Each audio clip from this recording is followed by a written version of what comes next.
Okay, PytchAir episode 19 or something. So getting technical now. Here it is, the beast.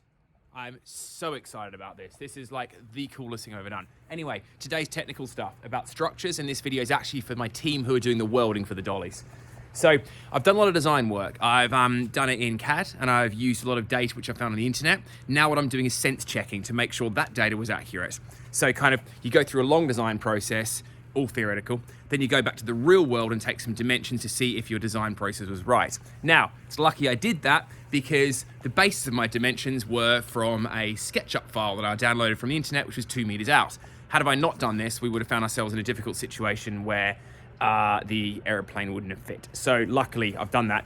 Back to the real world, distance measurer, checking stuff out. So what I've just established is that the distance from the forward edge here of the landing gear bay to the forward landing gear, nose landing gear, NLG, is 14.2 meters. So what's vital is that the center point of our dolly is around here on the edge.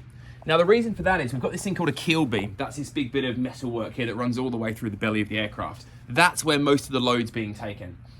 And we need to spread as much of the load onto that as possible, but we also need to stop the rolling. So we've got the dollies, which are 2.4 meters wide. They're running across. Most of the load's bearing down. Keel beam into the dollies. We have to stop the rolling as well though. Now this looks all nice and tough, but the reality is it's only about 2 mil aluminium.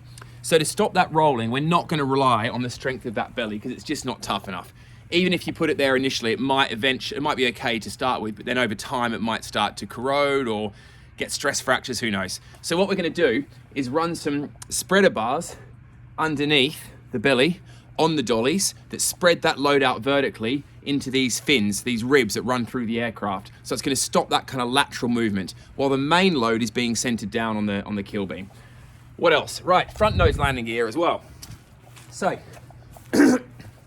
not sure if you knew, but if you leave an aeroplane sitting in the same place for a long time on tires, they will lose air and they'll look just like some derelict old car. Now, this one's been okay, but you can see it's already getting a bit flat. So what's gonna happen is we're gonna try and get the dolly steelwork to transfer the load through the nose landing gear here. Now looking here now, I've not actually looked this closely here before. There's quite a bit going on here.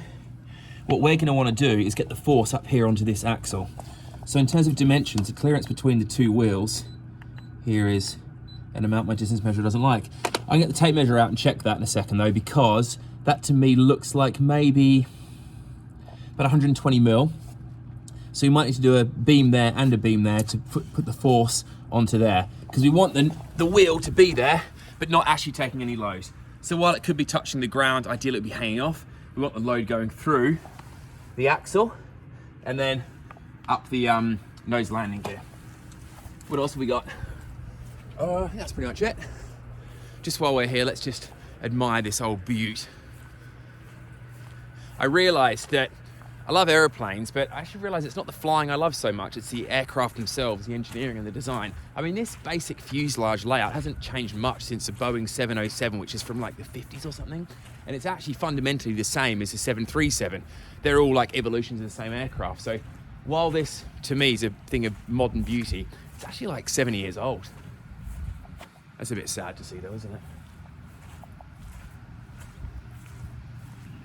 So yeah, that's some stuff about dollies. Hope that's interesting.